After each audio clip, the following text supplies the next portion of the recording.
গাদ্দাৰ number 1 Kamalakhya Dey Purkayastha.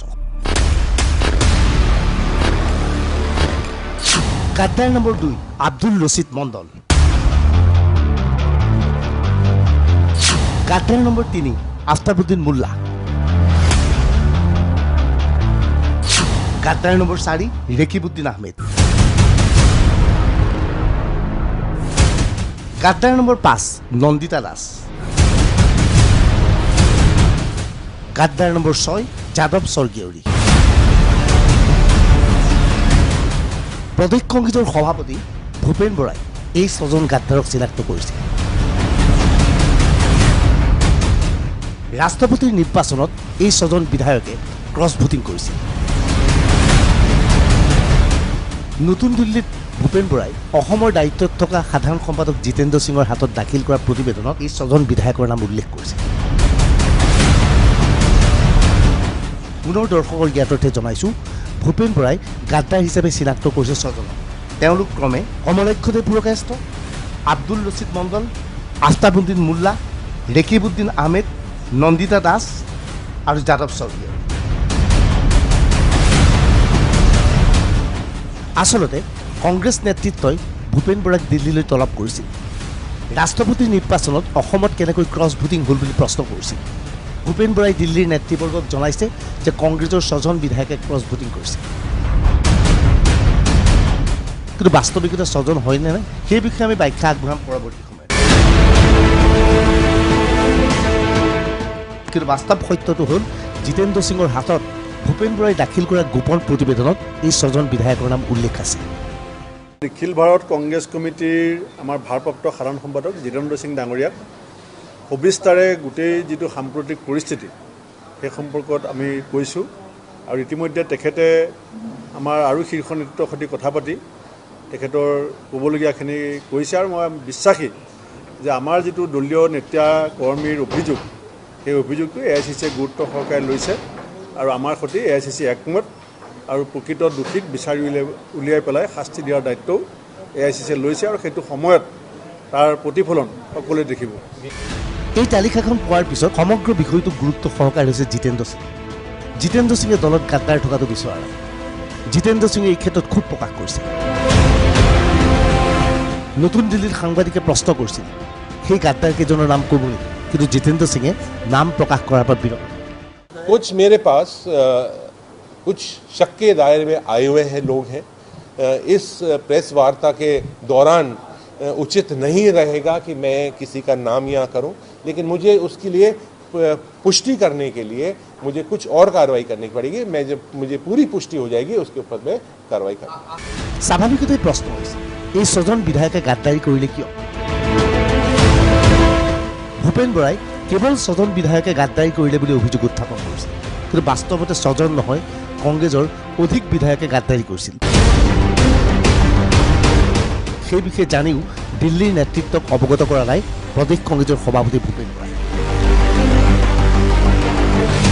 এইবাৰ কোনে কিয় গাদ্দাৰী কৰিলে তাৰো বিতং তথ্য হাইকমাণ্ডৰ ওচৰত দাখিল কৰিছে প্ৰদেশ কংগ্ৰেছৰ সভাপতি ভূপেন।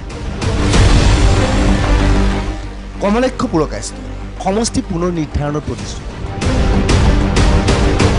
বৰাক উপত্যকাৰ যিটো সমষ্টিক প্ৰতিনিধিত্ব কৰিছে কমলাক্ষদেৱ পুৰকায়স্থই সেই সমষ্টিত হিন্দু আৰু মুছলমান ভোটাৰৰ সংখ্যা প্ৰায় সমান। কমলাক্ষদেৱ পুৰকায়স্থই জানে অহাবাৰ এই সমষ্টিৰ পৰা জিকি অহাটো তেওঁৰ পক্ষে সম্ভৱপৰ নহয়। বিগত নিৰ্বাচনত এই সমষ্টিটোৰ পৰা যেনে তেনে জিকি আহিছে কমলাক্ষদেৱ পুৰকায়স্থ। এইখিনি সময়তেই মুখ্যমন্ত্ৰী হিমন্ত বিশ্ব শৰ্মাই প্ৰতিশ্ৰুতি দিছে যে সমষ্টি পুনৰ নিৰ্ধাৰণৰ জৰিয়তে কমলাক্ষদেৱ পুৰকায়স্থৰ সমষ্টিটো হিন্দু প্ৰাধান্য কৰি দিয়া হ'ব।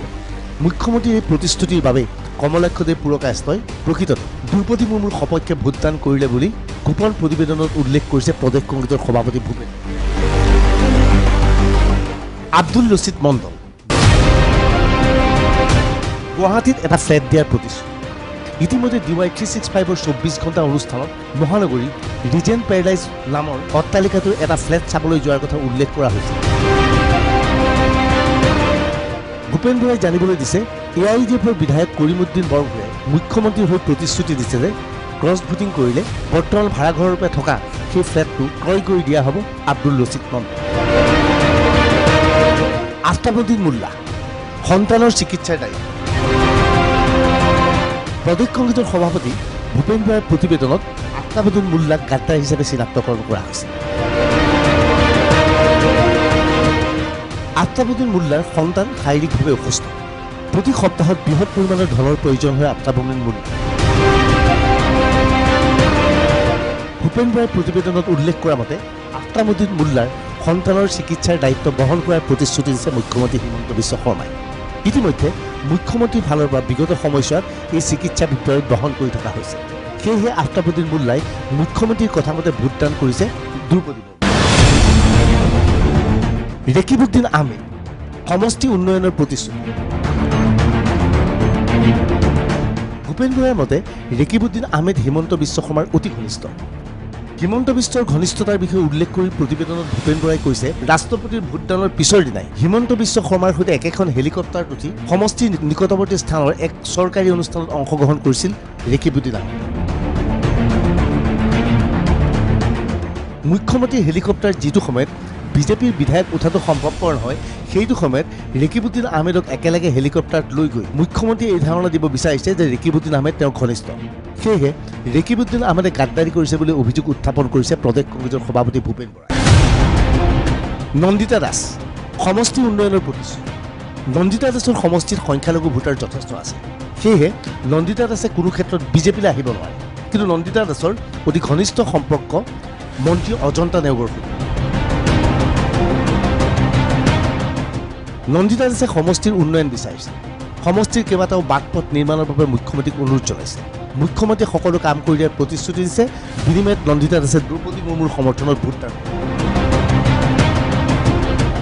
প্ৰদেশ কংগ্ৰেছৰ সভাপতি ভূপেন বৰাই তেওঁৰ প্ৰতিবেদনত উল্লেখ কৰা মতে নন্দিতা দাস আৰু ৰেকিবুদ্দিন আহমেদ নামতহে কংগ্ৰেছত আছে। প্ৰকৃততে তেওঁলোক হিমন্ত বিশ্বৰ অতি ঘনিষ্ঠ মানুহ।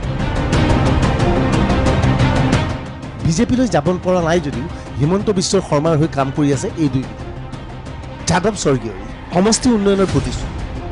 দুধনৈ সমষ্টিৰ কংগ্ৰেছ বিধায়ক যাদৱ স্বৰ্গীয়ৰীক গাদ্দাৰ বুলি উল্লেখ কৰিছে প্ৰদেশ কংগ্ৰেছৰ সভাপতি ভূপেন বৰাই। ভূপেন বৰাই প্ৰতিবেদনত উল্লেখ কৰে, ৰাজ্যসভাৰ নিৰ্বাচনৰ সময়তেই যাদৱ স্বৰ্গীয়ৰীয়ে গাদ্দাৰী কৰিব ওলাইছে। কিন্তু শেষ মুহূৰ্তত তেওঁ দিয়া ভোটটো নাকচ হৈছিল যদিও ইতিমধ্যে বিজেপি বহু ভোটত আগবাঢ়ি থকাৰ বাবে তেওঁৰ ভোটটো নাকচ নকৰিবলৈ হেঁচা প্ৰয়োগ নকৰিলে। প্ৰকৃততে ৰাজ্যসভাৰ নিৰ্বাচনৰ সময়তেই ক্ৰছ ভোটিং কৰিব ওলাইছিল যাদৱ স্বৰ্গীয়ৰী। এই সমগ্ৰ প্ৰতিবেদন লাভ কৰাৰ পিছত জিতেন্দ্ৰ সিং যথেষ্ট হতবাক হৈ পৰে। কংগ্ৰেছৰ নেতৃত্বৰ এই বিশ্বাসঘাতকতাত তেওঁ চিন্তিত হৈ পৰে। এনে অৱস্থাত এই বিষয়টো গুৰুত্ব সহকাৰে লৈছে জিতেন্দ্ৰ সিঙে। মই শীঘ্ৰে অসমলৈ গৈ আছোঁ, প্ৰতিজন বিধায়কৰ সৈতে কথা পাতিম। ইয়াৰ পিছত দোষী বিধায়কক শাস্তি দিম, দিল্লীত ঘোষণা জিতেন্দ্ৰ সিঙৰ। अभी हम इसके ऊपर पूरी जांच पड़ताल कर रहे हैं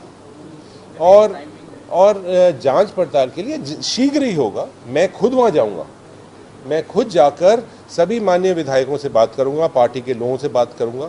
इससे सबसे बड़ा जो हमें दुख हुआ है इसका, हम सबों को तो हुआ ही है, हम सब यहाँ, मैं यहाँ का इंचार्ज हूँ तो मुझे भी एक बहुत बड़ा सदमा पहुँचा है। लेकिन जो एक आम कार्यकर्ता है पार्टी का, उसका कहीं मनोबल उसके अंदर गिरा है। और उसका आज जो मेरे लिए सबसे अहम व्यक्ति है वो आम कार्यकर्ता है कांग्रेस पार्टी का। मेरे लिए कोई लीडर और ये सब अपने स्थान पर हो सकते हैं, लेकिन मेरा जो लीडर है वो जो बूथ पर बैठने वाला जो व्यक्ति है, कांग्रेस पार्टी का झंडा उठाता है, वो मेरे लिए सबसे बड़ा लीडर है। उसका मान और सम्मान मैं सबसे आगे रखूंगा। ভূপেন বৰাৰ এই প্ৰতিবেদন DY 365 24 ঘণ্টা অনুষ্ঠানত ফাদিল হোৱাৰ পিছত কংগ্ৰেছৰ যে হাহাকাৰ লাগিব সেই কথা নিশ্চিত। AIDFৰ ফালৰ পৰা বাৰে বাৰে কৈ থকা হৈছে কংগ্ৰেছৰ বৃহৎ সংখ্যক বিধায়কে ভোটদান কৰিছে বিজেপিৰ সমৰ্থনত। কিন্তু ভূপেন বৰাই কেৱল 6জন বিধায়ককে চিনাক্ত কৰিছে। Bureau' report DY 365।